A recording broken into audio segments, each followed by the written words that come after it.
Hi friends, welcome to யாஷிகர்.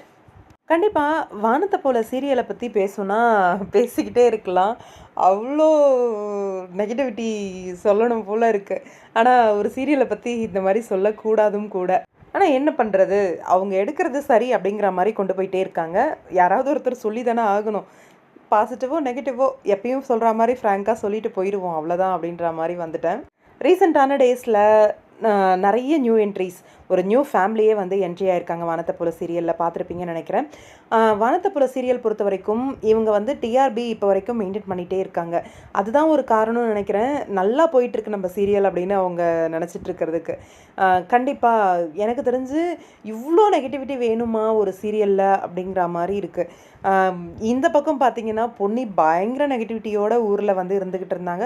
அவ்வளோ கேவலமான ஒரு பேச்சு துளசியெல்லாம் பார்த்து என்னடா இப்படி இருக்குது அப்படின்னு பார்க்கும்போது, அப்படியே அடுத்த கட்டத்தில் வந்து போலீஸ் துரத்திக்கிட்டு வருது. சின்ராசு அப்புறம் பொன்னி 2 பேருமே வந்து எஸ்கேப் ஆகிற மாதிரி லாஸ்ட் எபிசோட் தான் பார்த்தேன். இந்த நியூ என்ட்ரிஸ் வந்து என்னம்மா என்ட்ரி ஆகிறாங்க அப்படின்னு சொல்லிட்டு. அது எப்படிங்க போலீஸ் துரத்துறாங்க, எதிர்க்க ஓடிக்கிட்டு இருக்க ஒரு பர்சனை வந்து மிஸ் பண்ணிவிட்டு போலீஸ் விட்டுருவாங்க, அவங்க வந்து வெளியூருக்கு சென்னைக்கு வந்துடுவாங்க அப்படிங்கிற மாதிரி காட்டுறாங்கன்னு தெரியல. இங்கே கௌதம் கேரக்டர் பண்ணுறார் இல்லையா, அவங்களோட வீட்டுக்கு தான் வந்து வராங்க. அதாவது பொன்னியும் சின்ராசும் வராங்க. வேலை கேட்டு வரா மாதிரியான ஒரு கதைக்களம். இங்கே எனக்கு நிறைய குழப்பமாகவே தான் இருந்துச்சு.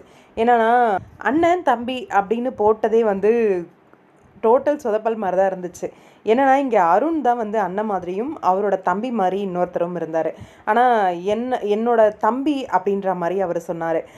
இன்னொரு பக்கம் என்னென்னா, இங்கே தம்பி ஒய்ஃபு நெகட்டிவாக இருக்காங்க. யாராவது ஒருத்தர் நெகட்டிவாக இருந்தால் பத்தாதா அப்படிங்கிற மாதிரி யோசிச்சுட்டே இருக்கும்போது, இன்னொரு பக்கம் பார்த்தா மாமியாரும் நெகட்டிவிட்டி தான். மருமக மேலே அவ்வளோ வன்மத்தோடு இருக்காங்க. என் பிள்ளைய என்கிட்டேருந்து பிரிச்சிட்டல, உன்னை இந்த வீட்டை விட்டு துரத்துறனா இல்லையா பாரு அப்படின்னு சொல்லிட்டு. இந்த பக்கம் இவங்களை கொலை பண்ணுறதுக்கும் முயற்சி பண்ணிக்கிட்டு இருக்காங்க தம்பி ஒய்ஃபு. இதில் சின்ராசு அவங்க ஒய்ஃப் 2 பேருமே வந்து சென்னை வந்து இவங்க ஃபேமிலியோடு இருக்க மாதிரி அப்கமிங் ட்ராக் வந்து புதிய கதைக்களம் வரப்போகுது. ஸ்டோரி போகிறத பார்த்தா எனக்கு தெரிஞ்சு இப்போதைக்கு எண்டு கார்டெலாம் போட மாட்டாங்கங்க. இன்னும் எப்படியும் ஒரு 5 மந்த்ஸுக்கு இழுப்பாங்க. எனக்கு என்னவோ இவ்வளோ நெகட்டிவிட்டி தேவையில்லாத ஒரு விஷயம் அப்படிங்கிற மாதிரி தான் தோணுச்சு. இப்போ கௌதம் அவங்க ஒய்ஃபை வந்து கொலை பண்ணுறதுக்காக பிரேக் ஒயரை அறுத்துருக்காங்க இல்லையா, சின்ராசு அவங்க ஒய்ஃப் 2 பேரும் சேர்ந்து இவங்களை காப்பாற்றுற மாதிரி ட்ராக் வரும். அவங்களுக்கு அடைக்கலம் இவங்க கொடுக்குற மாதிரி இருக்க போகுது புதிய கதைக்களத்தோட வானத்தை போல். கௌதமோட அம்மா கேரக்டர் வந்து இப்போ ரீசெண்டாக மகாநதி சீரியலில் வந்து ஹீரோவோட சித்தி கேரக்டர் பண்ணிகிட்டு இருக்காங்க. விஜயோட சித்தி கேரக்டர் அவங்களும் புதுசாக என்ட்ரி ஆயிருக்காங்க.